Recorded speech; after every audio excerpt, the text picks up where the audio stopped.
जय हिंद दोस्तों। आज बात करेंगे क्लास 12th हिस्ट्री चैप्टर 1 जिसका नाम है ईट मनके तथा अस्थिया हड़प्पा सभ्यता। इसका MVVI ऑब्जेक्टिव या MCQ करने वाले। तो आप इस वीडियो को शुरू से लेकर अंत तक देखिए, तब आपको ये वीडियो बहुत ही अच्छा से समझ में आएगा, नहीं तो ये वीडियो आपको समझ में नहीं आने वाली है। उससे पहले मेरे दोस्त, अगर आपको MCQ या ऑब्जेक्टिव का फुल एक्सप्लेनेशन वाला वीडियो देखना है तो लास्ट तक रुकिए, उसका भी वीडियो आपको बता देंगे कैसे मिलेगा। ठीक है, तो लास्ट तक बने रहे, आपको जरूर मिलेगा। उससे पहले मेरे दोस्त, अभी तक आपने चैप्टर का मतलब हिस्ट्री चैप्टर 1 का फुल एक्सप्लेनेशन जैसे थ्योरी कहते हैं लाइन बाय लाइन अगर वाला वीडियो नहीं देखे हैं तो जाकर जरूर देखिएगा, जिसका लिंक आपको डिस्क्रिप्शन मिलेगा। प्लस अगर आपने सब्जेक्टिव का वीडियो नहीं देखे हैं तो जाके जरूर देखिएगा, जिसका लिंक आपको डिस्क्रिप्शन में मिलेगा। अगर ये सब वीडियो अगर आप देख लेते हैं तो सही में उम्मीद मानिएगा आप बहुत ही अच्छा चैप्टर 1 से कर सकते हैं। आप बहुत अच्छा से अच्छा स्कोर कर लीजिएगा जब अगर ये सब कर लेते हैं तब। तो चलिए यहाँ से स्टार्ट करते हैं। आप देखे होंगे तो ये वीडियो आपको थोड़ा सा भी दिक्कत नहीं होगा ये ऑब्जेक्टिव करने में। ठीक है, चलिए अब बात करते हैं यहाँ से हड़प्पा टीले का उल्लेख सर्वप्रथम 1826 ईस्वी में किसने किया था। देखिए, आपको हम शुरू में ही बताए हुए थे कि हड़प्पा टीले का सर्वप्रथम जो उल्लेख किया था 1826 ईस्वी में, वह हमारे किसने किया था। फटाफट कमेंट करिए मेरे दोस्त, आप सब कमेंट करिए कौन किए थे। अब बताइए, चार्ल्स मेसन किया था या विलियम बर्टन किया था या जॉन बार्टन किया था या जॉर्ज मार्शल किया था। फटाफट आप सब कमेंट करके बताइए। बिल्कुल बिल्कुल, जितने स्टूडेंट किए हैं चार्ल्स मेसन का बिल्कुल ही राइट आंसर है। ए वाले का बिल्कुल ही 100% सही है। चलिए अब बात करते हैं 2 नंबर प्रश्न में कि मोहनजोदड़ो की खोज 1922 ईस्वी में किसने की थी।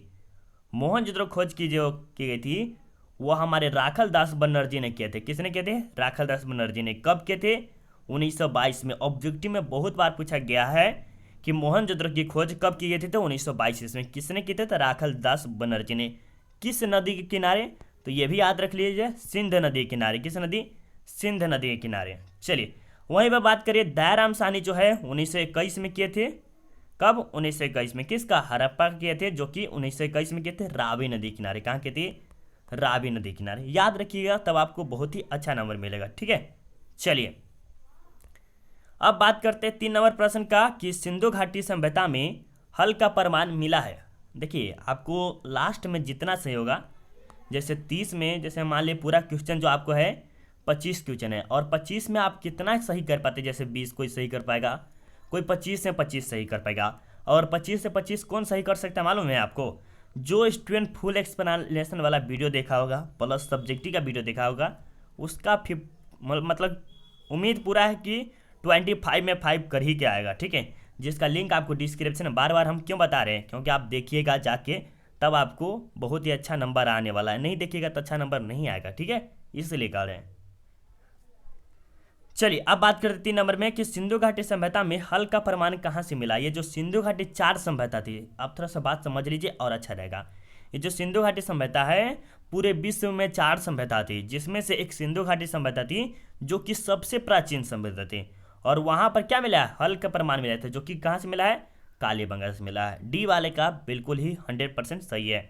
चलिए, और लास्ट में आपसे जरूर बताइए कि सर मेरा इतना सही हुआ और आपका इतना सही हुआ। ये सब बताइएगा तो थोड़ा सा कॉन्फिडेंस होता है कि हाँ मेरा इतना सही हो रहा है। अभी से हम तैयारी कर रहे थे, मेरा इतना सही हो रहा है, और लास्ट तक मेरा कितना सही होगा, ये अपने आप में कॉन्फिडेंस आता है। ठीक है, चलिए हड़प्पा सभ्यता में प्राप्त अवतल चक्की पर किस पुरातत्वज्ञ ने प्रकाश डाला है, इसके बारे में बताइए। ये स्टूडेंट सभी का गलत होगा, बट इसका बी बिल्कुल ही राइट आंसर है। ठीक है, ये कनिंघम नहीं किए थे, जॉन मार्शल नहीं किए, सूरज भान भी नहीं किए थे, लेकिन ये किए थे क्या?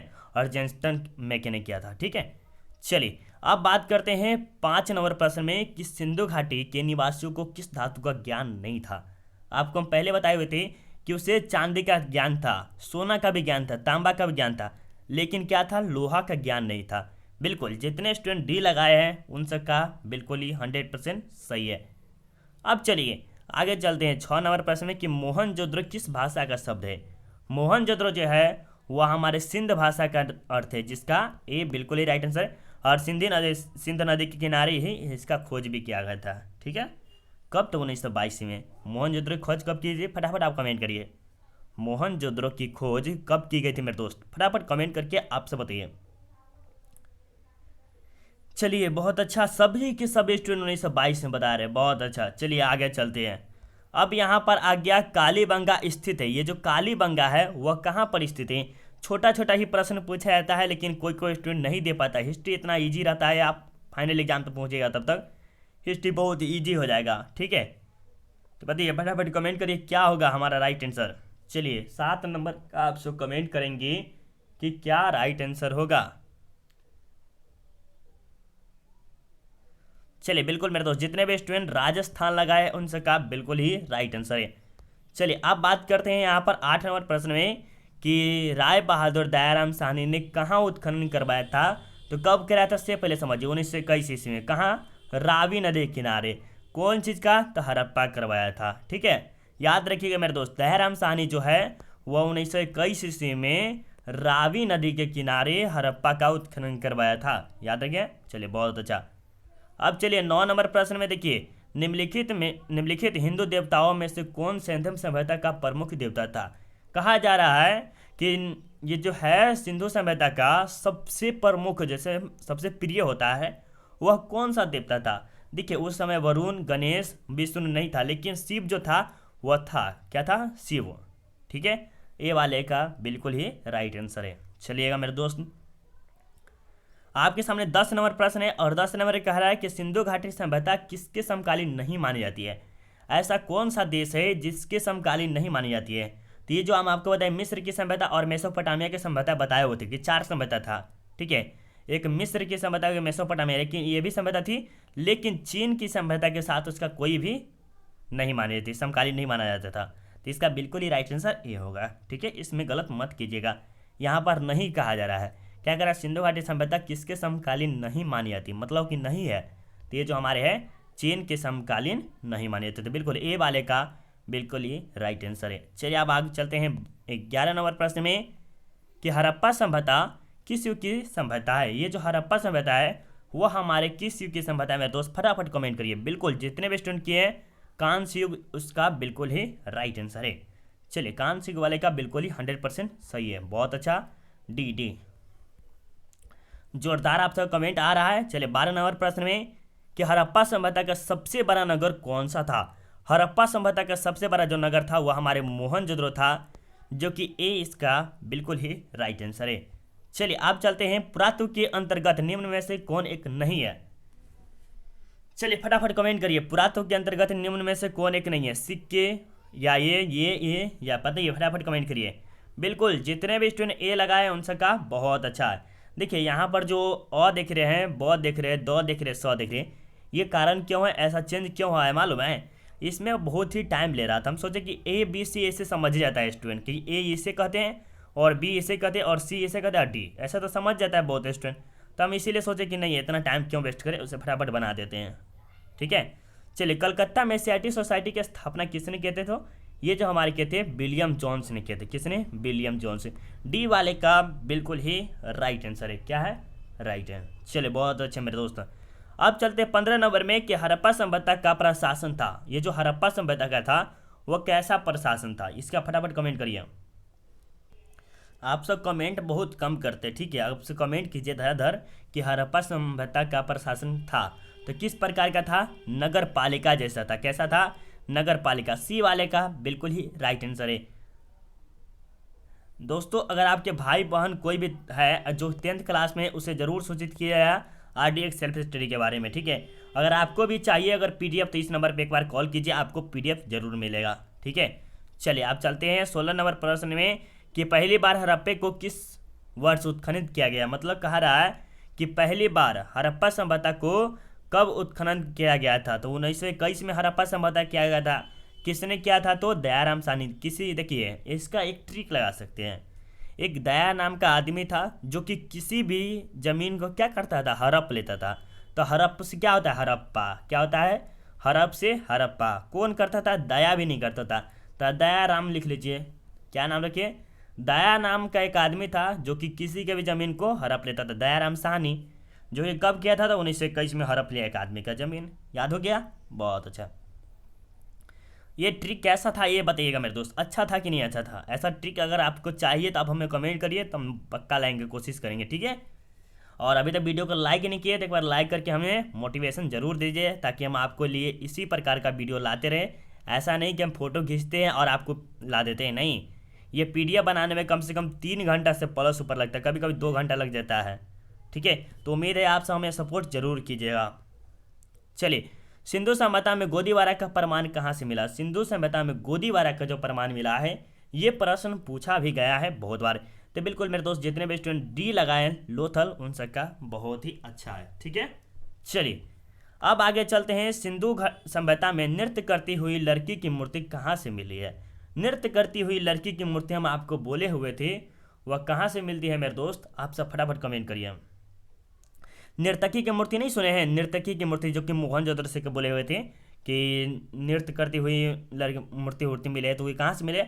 मोहन से मिले। ठीक है, और पेड़ के पौधा निकलता हुआ दिखता है जो तो हमारा है हड़प्पा से। ठीक है, स्त्री के गर्भ से पेड़ के पौधा निकलता जो दिखता है वह हड़प्पा से मिलता है। नृत्य करती हुई मूर्ति जो मिलती है वह मोहनजोदड़ो से मिलती है। ठीक है, याद रखिएगा तो अच्छा रहेगा।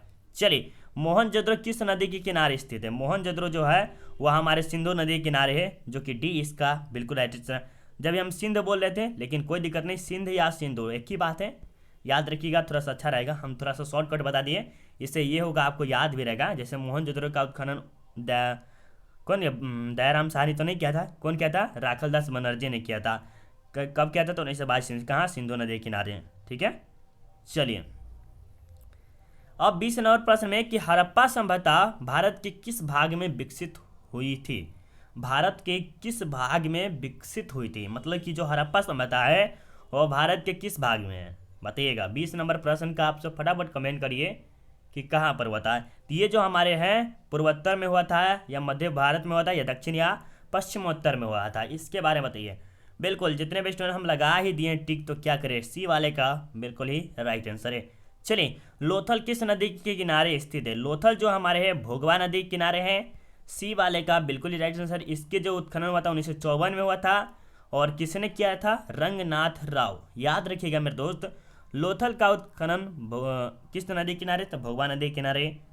और इसके उत्खननकर्ता कौन है? तो रंगनाथ राव। कब किए थे? तो 1954 में किए थे। ठीक है, याद रखिएगा। चलिए, अब यहाँ पर बात करते हैं, राखलदास बनर्जी को मोहनजोदड़ो के अवशेष कब मिले? तो 1922 में। इसका कोई बच्चा भी बता देगा अब। ठीक है, सिंधु घाटी सभ्यता में विशाल स्नानागार के अवशेष कहाँ से मिले? विशाल स्नानागार का अर्थ क्या होता है कि यहाँ पर जो होता है ना, धार्मिक कोई त्योहार वहार हुआ ना, तो वहाँ पर सभी के सभी लोग वहाँ पर स्नान कर देने जाते थे। तो ये ये कहाँ पर था? एक अन्नानागार था। ठीक है, अन्नानागार। ठीक है, और एक स्नानागार। स्नानागार का अर्थ होता है कि स्नान स्नान करने वाला। अन्नानागार का अर्थ हो गया कि अन्न रखने के लिए। तो ये जो मिला है वह मोहनजोदड़ो से मिला। बी वाले का 100% सही है। ठीक है, चलिए बहुत अच्छा। अब यहाँ पर देखिए, सिंधु घाटी सभ्यता की जुड़वा राजधानी थी। अब ये ऑब्जेक्टिव में बहुत बार पूछा गया प्रश्न है। ठीक है, बताइएगा, फटाफट बताइएगा क्या होगा। चलिए देखिए, मोहनजोदड़ो और चौहंदरो ये नहीं है। ठीक है, हम काटेंगे पहले। हड़प्पा और लोथल ये भी नहीं है भाई। लोथल और कालीबंगा ये भी नहीं है। हड़प्पा और मोहनजोदड़ो साथ साथ सुने कि 1921 में और 1922 में खोजा गया था, मतलब कि जुड़वा राजधानी कह सकते हैं। ठीक है, तो इसका बी वाले का बिल्कुल ही 100% सही है। चलिए, हड़प्पा किस नदी के किनारे स्थित है? हड़प्पा जो है हमारे वह किस नदी किनारे है? तो रावी के किनारे है। डी वाले का बिल्कुल ही 100% सही है, आपको बताए हुए थे। चलिए, अब लोथल कहाँ स्थित है? लोथल जो है हमारे जो कहाँ है? गुजरात में, जो कि अभी को बताए हुए थे। लोथल का उत्खनन किसने किया था? रंगनाथ राव किए थे। किसने किया था? लिख देते, थोड़ा सा आपको याद रहेगा। रंगनाथ राव। ठीक है, कब किए थे? तो 1954 में किए थे। ठीक है, याद रखिएगा, 1954 में। और किस नदी किनारे? भोगवा नदी किनारे। भोगवा नदी की याद रखिए।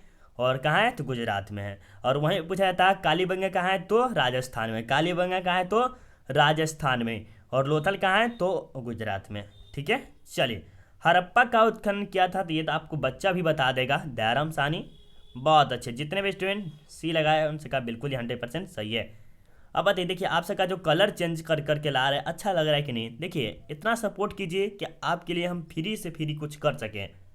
आपका सपोर्ट रहा तो सब चीज़ फ्री करें देंगे। ठीक है, कोई चीज़ आप सबके लिए हम पूरा टाइम देंगे। अगर आप हम पे थोड़ा सा सपोर्ट करते हैं, जैसे मान लीजिए सपोर्ट का क्या अर्थ होता है कि शेयर कर देते हैं अपने दोस्तों को, थोड़ा सा बताते हैं, कहीं कोचिंग वोचिंग पढ़ते हैं और वहाँ पर हम अपने दोस्तों से बताएंगे कि भाई यहाँ पर जाके पढ़ो, अच्छा अच्छा पढ़ाता है कि नहीं पढ़ाता, वो बताइएगा एक बार जाके देखो, अच्छा लगेगा तो पढ़ना, नहीं अच्छा लगेगा तो छोड़ देना। तो उसे एक बताइए, ये सपोर्ट हुआ। और सपोर्ट जब आपका मिलेगा तो हम क्या करेंगे, और वीडियो डालना स्टार्ट करेंगे और आपके लिए 450+ टारगेट हम पूरा करने वाले हैं आप सबके लिए, ठीक है। सिर्फ आपका सपोर्ट होना चाहिए। जब बच्चा सपोर्ट नहीं करेगा तो टीचर कैसे आपको सपोर्ट करेगा, आप सबका सपोर्ट रहेगा तो सब चीज़ होगा। भारतीय पुरातत्व का पिता किसे कहा जाता है, तो ये जो है ये ऑब्जेक्टिव में बहुत बार पूछा गया। और भारतीय पुरातत्व का पिता किसे कहा जाता है, इसका आंसर आप सब फटाफट दीजिए, क्या दीजिएगा। देखिए सबसे पहले जो होगा, बहुत स्टूडेंट ये लगा दिया होगा, ये लगा दिया होगा, ये लगा दिया, लेकिन बिल्कुल जितने स्टूडेंट ये सब लगाए उनका गलत है, ठीक है। ये नहीं है, अलेक्जेंडर कनिंघम था, ठीक है। चलिए बहुत अच्छा। अब बताइए 29 नंबर में कि सिंधु सभ्यता का कौन सा स्थल मृतकों का टीला के रूप में विख्यात है। मृतकों का टीला कहाँ के है बताइए मेरे दोस्त। 29 नंबर प्रश्न बहुत ही MVVI है। मृतकों का टीला जल्दी जल्दी बताइए, मृतकों का टीला किसे कहा जाता है। बिल्कुल जितने भी स्टूडेंट बी बताए, बी फॉर बॉम्बे नहीं, बी फॉर बॉय, ठीक है। चलिए बहुत अच्छे मेरे दोस्त, बी वाले का बिल्कुल ही सही है, मोहनजोदड़ो से मिला है। मोहनजोदड़ो का उत्खनन किसने किया था, तो किसको पता नहीं होगा, दयाराम साहनी ने किया था। सॉरी, मोहनजोदड़ो का उत्खनन दयाराम साहनी कहाँ किया था भाई, ARS बिष्ट ने किया था। नहीं नहीं नहीं नहीं मेरे दोस्त, राखल दास बनर्जी ने किया था। हम ऑप्शन देख ही नहीं रहे ज़्यादा। देखिए मोहनजोदड़ो का उत्खनन किसने किया था, तो RD बनर्जी ने किया था, जिसे राखल दास बनर्जी बोलते हैं। और इसने कब किया था, 1922 में। से किस नदी किनारे, सिंधु नदी के किनारे किए थे, ठीक है। चलिए ये बताइए मोहनजोदड़ो का शाब्दिक मतलब क्या होता है, शाब्दिक मतलब क्या होता है, मोहनजोदड़ो का अर्थ क्या होता है, ठीक है। तो ये मृतकों का टीला होता है, ए वाले का बिल्कुल ही 100% सही है। उससे पहले मेरे दोस्त 31 प्रश्न आपके हो गए, ठीक है। और आप चाहते हैं कि 40 प्रश्न देखना, ठीक है। 40 प्रश्न देखना चाहते हैं तो उसका वीडियो का लिंक हम आपको कहाँ दे सकते हैं, इसके बारे में बता दें, ठीक है। तो चलिए यहाँ पर आपको थोड़ा सा 2 मिनट आप रुकिए, आपको वीडियो का लिंक बता दें कैसे मिलेगा, ठीक है। उससे पहले अगर आपको ये PDF चाहिए फ्री में, ये PDF आपको फ्री में दे देंगे, कोई पैसा वैसा नहीं लेंगे इसका। तो टेलीग्राम पे जाकर सर्च कीजिए self study with Kundan Kumar, वहाँ पर आपको मिल जाएगा। लेकिन PDF आपको कब मिलेगा, कम से कम आप 10th वाले स्टूडेंट को 2-4 को बताइएगा कि RDX सेल्फ स्टडी के बारे में, कि जोड़ जाइए, वहाँ पर पढ़ाई वढ़ाई होता है, तो आप जरूर हम आपको देंगे। प्लीज़ आप एक बार शेयर कर दीजिए, बड़े भाई के नाते शेयर कीजिएगा तो आपका भी भलाई होगा, ठीक है। चलिए अब बताते हैं कि आपको वीडियो खत्म होगा, वहाँ पर एक एंड स्क्रीन आएगा, ठीक है। वहाँ पर हिस्ट्री चैप्टर 1 के नाम से आएगा, यहाँ पर जाके क्लिक करके देख लीजिए, मज़ा आ जाएगा, ठीक है। जय हिंद जय भारत। और कितना सही हुआ 31 में आपका, 25 सही हुआ, 26 सही हुआ, या 28 सही हुआ, या 30 सही हुआ, या 31 में 31 सही हुआ, ये कमेंट करके बताइएगा। और एक बात और बोलेंगे, फुल एक्सप्लेनेशन वाला वीडियो नहीं देखे तो जाके देखिए, तभी मज़ा आएगा ये वीडियो का। और देख लिए तो क्या हो गया, फिर से जाके देख लीजिए, मज़ा आ जाएगा और, ठीक है। जय हिंद जय भारत।